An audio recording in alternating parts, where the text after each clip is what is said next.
ಈಗ ಸರ್ಕಾರ ಸಂಯಮತೆ ಇರಬೇಕು. ಅಧಿಕಾರ ನಡೆಸುವಂತ ಸಂದರ್ಭದಲ್ಲಿ ಒಂದು ಹಿಯರಿಂಗ್ ಪೇಷನ್ಸ್ ಅಂತ ಹೇಳ್ತೀವಿ, ಕೇಳುವಂತ ಸೌಜನ್ಯ ಇವತ್ತು ಆಡಳಿತ ಮಾಡುವಂತವ್ರಿಗೆ ಇದ್ರೆ ಅದು ಒಳ್ಳೆ ದಾರಿನಲ್ಲಿ ಇವತ್ತು ನಾಡಿಗೆ ಒಳ್ಳೇದಾಗೋ ರೀತಿಯಲ್ಲಿ ಇವರೊಂದು ಗೌರವಯುತವಾಗಿ ಸರ್ಕಾರ ನಡೆಸಲಿಕ್ಕೆ ಸಾಧ್ಯ ಆಗ್ತದೆ. ಅದಿಲ್ಲಿ ಇವರಲ್ಲಿ ಕಾರಣಕ್ಕೆ ಸಾಧ್ಯ ಆಗ್ತಾ ಇಲ್ಲ.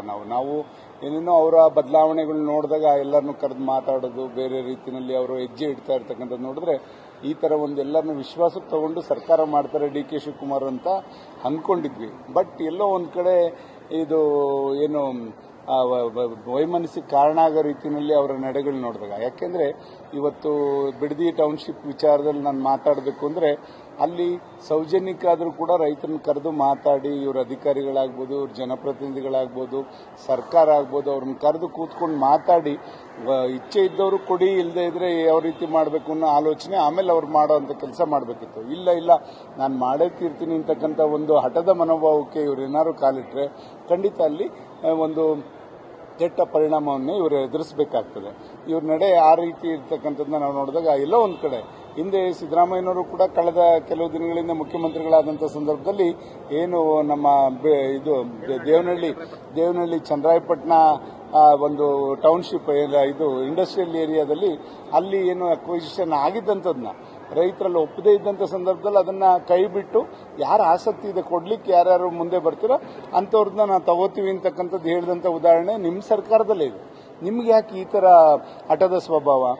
ರೈತರ ಮೇಲೆ ನಿಮ್ಗೆ ಏನಾದ್ರು ಕೋಪ ಇದೆಯಾ, ಇಲ್ಲ ಬೇರೆ ಏನಾದ್ರು ಉದ್ದೇಶಗಳಿದೆಯಾ? ದಯಮಾಡಿ ಇದನ್ನ ನಿಮ್ಮ ಮನಸ್ಥಿತಿನ ಬದಲಾಯಿಸಿಕೊಂಡು ಅಲ್ಲಿ ಜನಗಳ ಮೇಲೆ ನಾವೆಲ್ಲ ಕೂಡ ನೋಡಿದ್ದೇವೆ. ಕಳೆದ ವಾರ ನಾವೆಲ್ಲ ಅಲ್ಲಿ ನೋಡಿದ್ರೆ ಎಲ್ಲರೂ ಕೂಡ ಪ್ರಕೃತಿ ದತ್ತವಾಗಿರ್ತಕ್ಕಂಥ ಪ್ರದೇಶ ಅದು. ಎಲ್ಲರೂ ಕೂಡ ಸಣ್ಣ ಪುಟ್ಟ ರೈತರು, ಸುಮಾರು 600ಕ್ಕೂ ಹೆಚ್ಚು ಜನ 1 ಎಕರೆಗಿನ್ನ ಕಡಿಮೆ ಭೂಮಿಯನ್ನ ಉಳ್ಳಂತವ್ರು. ಅವ್ರೆಲ್ಲಿಗೆ ಹೋಗ್ಬೇಕು? ನೀವು ಕೊಡ್ತಕ್ಕಂಥ ಹಣ ಎಷ್ಟು ದಿವಸ ಅವರಲ್ಲಿ ಇರಕ್ಕೆ ಸಾಧ್ಯ? ಮತ್ತೆ ಅವರು ಆ ಭೂಮಿನ ಕೊಂಡ್ಕೊಳ್ಳಿಕ್ಕೆ ಸಾಧ್ಯನಾ? ಇದೆಲ್ಲ ಆಲೋಚನೆ. ಒಂದು ಅಧಿಕಾರ ನಡೆಸುವಂತವ್ರು ಜನಗಳ ಒಂದು ಹಿತಾಸಕ್ತಿನೂ ಕೂಡ ನೀವು ಗಮನಿಸಿ ನೀವು ತೀರ್ಮಾನಗಳು ತಗೋಬೇಕಾಗ್ತದೆ. ಅದು ನಿಮ್ಮಲ್ಲಿ ಕಾಣ್ಲಿಕ್ಕೆ ಸಾಧ್ಯ ಆಗ್ತಿಲ್ಲ. ದಯಮಾಡಿ ನಿಮ್ಮಲ್ಲಿ ಇರ್ತಕ್ಕಂಥ ಮನಸ್ಸನ್ನ ಪರಿವರ್ತನೆ ಮಾಡಿಕೊಂಡು ಆ ಟೌನ್ಶಿಪ್ನ ಇವಾಗಲೇ ಕೈ ಬಿಟ್ರೆ ಸೂಕ್ತ ಅಂತಕ್ಕಂಥದ್ದು ನನ್ನ ಒಂದು ಒತ್ತಾಯ.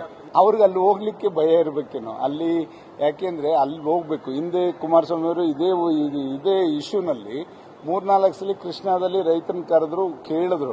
ರೈತರು ಅದು ಬೇಡ ಅಂತಂದಾಗ ಕೈ ಬಿಟ್ಟಂತ ಪ್ರಸಂಗ ನಾವೆಲ್ಲರೂ ಕೂಡ ಇಲ್ಲಿ ಕಣ್ಮುಂದೆ ಕಾಣ್ತೇವೆ. ಆದ್ರೆ ಈ ಸರ್ಕಾರದಲ್ಲಿ ಕೇಳೋಂತ ಸೌಜನ್ಯನೇ ಕೂಡ ಇವ್ರು ಮೆರಿದೇ ಇದ್ರೆ ಹೇಗೆ ಇದನ್ನ ಒಂದು ಯೋಜನೆನ ಅನುಷ್ಠಾನಕ್ಕೆ ತರಲಿಕ್ಕೆ ಇವ್ರು ಸಾಧ್ಯ ಆಗ್ತದೆ? ಅಲ್ಲಿ ಸ್ಥಳೀಕರ ಒಂದು ಅಭಿಪ್ರಾಯಗಳು, ಅಲ್ಲಿ ಸಾಧಕ ಬಾಧಕಗಳನ್ನ ಇವರು ಚರ್ಚೆ ಮಾಡದೇ ಇದ್ರೆ ಈ ಅನುಷ್ಠಾನಕ್ಕೆ ತರಲಿಕ್ಕೆ ಹೇಗೆ ಸಾಧ್ಯ? ಖಂಡಿತ ಇದು ಊರ್ಜಿತ ಆಗಲ್ಲ. ಇವರು ಈ ಮನಸ್ಥಿತಿಯಿಂದ ಹೊರಗೆ ಬಂದು ಖಂಡಿತ ಅದನ್ನು ಬೇರೆ ಜಾಗದಲ್ಲಿ, ಇವತ್ತು ನಮ್ಮ ಕೋಲಾರದ MP ಅವರು ಮೊನ್ನೆ ಒಂದು ಸಲಹೆನೂ ಕೊಟ್ಟರು, ಬೇಕಾದ್ರೆ 5,000 ಎಕರೆನೂ ಕೂಡ ನಮ್ಮ ಕೋಲಾರದಲ್ಲಿ ಕೊಡ್ತೀವಿ ಬನ್ನಿ ಮಾಡಿ ಅಂತ. ಯಾಕೆ ಅಲ್ಲಿ ಜಾಸ್ತಿ ಇದಿಲ್ವಾ, ಆದಾಯ ಬರ್ತಕ್ಕಂಥ ಸ್ಥಳ ಅಲ್ವಾ? ಅದನ್ನ ದಯಮಾಡಿ ಅದನ್ನ ನಿಮ್ಮ ಮನಸ್ಥಿತಿನ ಬದಲಾಯಿಸಬೇಕು ಅಂತ ಮುಖ್ಯಮಂತ್ರಿಗಳನ್ನ ಒತ್ತಾಯ ಮಾಡಿ. ಈಗ ಒಂದು ಸನ್ಮಾನ್ಯ ದೇವೇಗೌಡರು ಕೂಡ ಈಗಾಗಲೇ ಮುಖ್ಯಮಂತ್ರಿಗಳಿಗೆ ಪತ್ರವನ್ನು ಬರೆದಿದ್ದಾರೆ.